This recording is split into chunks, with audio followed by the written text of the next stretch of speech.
October 9th.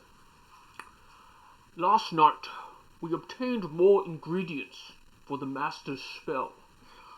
As we paused on a corner in Soho, the great detective and his companion came out of the fog and approached us.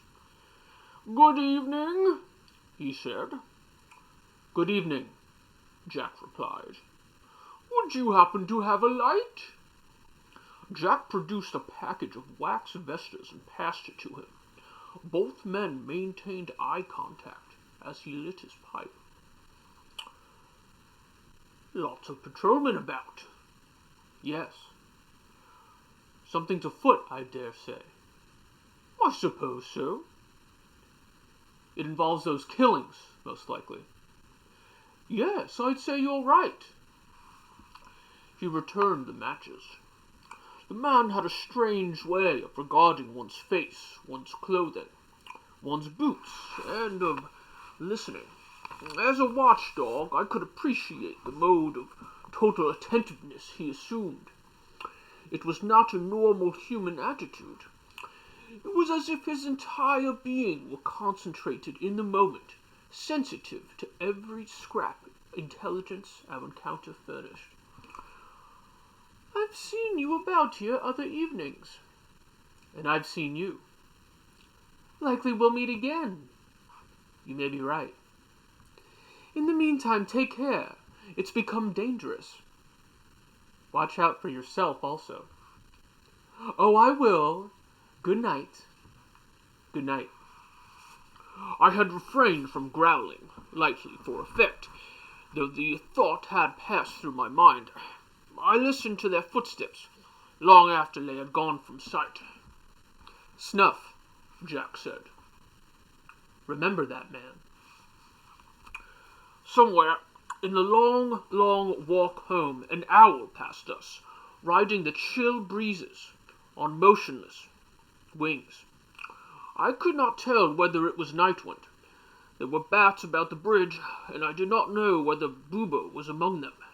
Stars swam in the Thames, and the air was full of dirty smells. I kept pace with Jack's long strides while investigating. Every sleeping street person huddled in every shelter along the way. I felt at times as if we were being followed, but could discover no reason for my apprehension. It could well be that our mere progress through October was in itself sufficient to produce anxiety. Things, of course, would continue to worsen before they got better, if they were ever to get better again. "Ah, Jack," came a voice from our left. "Good evening." Jack halted and turned, his hand near the place where his knife was concealed. Larry Talbot stepped out of the shadows, touching the brim of his hat. "Mr. Talbot," Jack began. "Larry, please." "That's right. You're American." "Larry, good evening. What are you doing out so late?" "Walking. It seems a good night for it. I tend to insomnia. You were in town, perhaps?" "Yes." "So was I. I met the great detective himself, and his friend. He stopped to ask me for a light." "Oh?"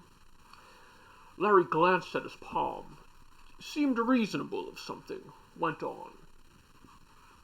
"I got the impression he's involved in the investigation of the recent slayings, of which I understand there was another tonight. You hear anything about it?" "No." "Cautioned me to watch my step. I guess that's good advice for all of us, though." "Did he give the impression he had any real clues?" Larry shook his head. "He's a hard man to read. His partner muttered something about dogs, though." "Interesting. I'll walk you part way back, if I may." "Surely." 8 days more till the death of the moon," Jack said after a time. "Are you a moon watcher, Larry?" "Very much so," came the reply. "I'd guess that." We watched for a long time there in silence. Larry's stride matching Jack's own. "Are you acquainted with the one called the Count?" Larry asked suddenly. Jack was silent for several paces, then said slowly, "I've heard of him, but I've never had the pleasure." "Well, he's come to town," Larry said. "He and I go back a long way. I can always tell when he's about. Opener, I'd guess." Jack was silent again. In my mind, I revisited yesterday afternoon, when Greymock and I had made our way along the route Bubo had shown me. She ventured into the crypt while I waited above.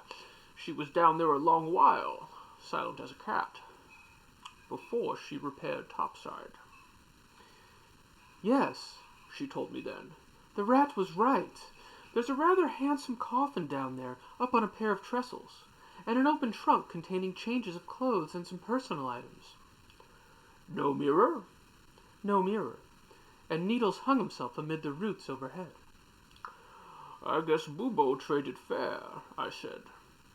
"Never trust a rat," she told me. "You said he'd sneaked around into your place and was snooping around. Supposing that was his real reason for being there, and he only offered to trade information to cover it over when you caught him." "I'd thought of that," I said.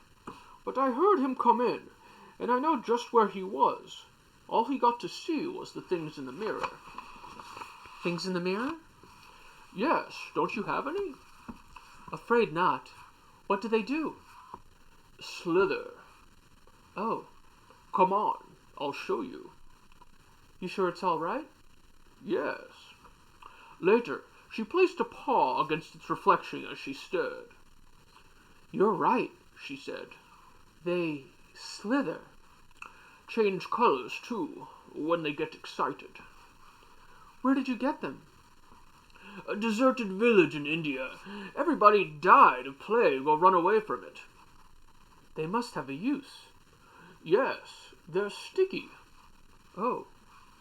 I walked her back to Jill's, where she said, "I can't invite you in, or show you any of our stuff, I'm afraid." "That's okay." "Will you be prowling tonight?" "Have to go into town." "Good luck." "Thanks." Jack and I parted from Larry at the crossroads near his place and headed west toward our own. When we came into the yard, I smelled Owl and saw Nightwind perched in the same tree Quicklime had visited. I growled a "good evening," but he did not return it. I rushed inside, first in the event he was lookout, but there was no one there, and there were no odors of intruders, and everything as it should be. Just simple spying, then. When there's nothing else to do, we watch each other. Jack went off to deal with his acquisition. I did dog nappery in the parlor.